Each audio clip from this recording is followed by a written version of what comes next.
ગીર સોમનાથના પ્રભાસ પાટણમાં ડિમોલિશનની નોટિસનો વિરોધ પ્રશાસનની ડિમોલિશનની નોટિસનો ધારાસભ્ય વિમલ ચુડાસમાએ વિરોધ કર્યો। સોમનાથ ટ્રસ્ટે કોળી સમાજને જગ્યા આપ્યાનો વિમલ ચુડાસમાનો દાવો। વર્ષ 1993માં સોમનાથ ટ્રસ્ટે કોળી સમાજને જગ્યા આપ્યાનો દાવો। સોમનાથ ટ્રસ્ટે આપેલી જગ્યામાં ગાયોની સેવા થાય છે તેવું પણ વિમલ ચુડાસમાએ જણાવ્યું।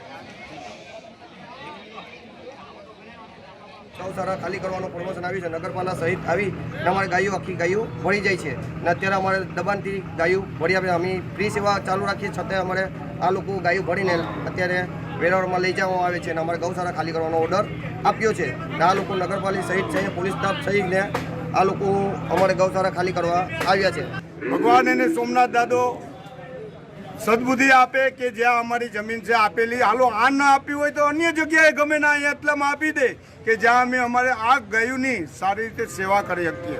અમે એમ નથી કહેતા કે અમારે અહીંના રહેવા દઉં, પણ કાંઈ એને એમ યોગ્ય લાગે ત્યાં અમારે જમીન આપે ને 1994માં મોરારજી દેસાઈએ અમારે જમીન આપેલી છે। 2 દિવસ પહેલા તંત્ર આવેલું કે ભાઈ અહીં ચિંતન શિબિર છે એટલે તમે ગાયોને ભરી જવા દો, આ લોકોએ ના પાડી। ગાયો ઉપર ગાયોને મારકૂટ કરી અને એ લોકો ગાયો 50 જેવી ભરી ગયા અને કીધું કે અમે પાછા મૂકી જશું, પણ બીજા દિવસે પાછા આવ્યા કે હવે આ ગૌશાળા પણ તોડી નાખવાનું છે, તમે તમારે હાથે તોડી નાખજો, મંદિર તોડી નાખવાનું છે, એ પણ રામદેવપીર મહારાજનું મંદિર પણ તમે તમારે હાથે તોડી નાખજો, પછી નહીં તોડવામાં આવે તો બુલડોઝર લઈ અને મંદિર ગૌશાળા અને કોળી સમાજનું મંદિર તમામ તોડી નાખવામાં આવશે।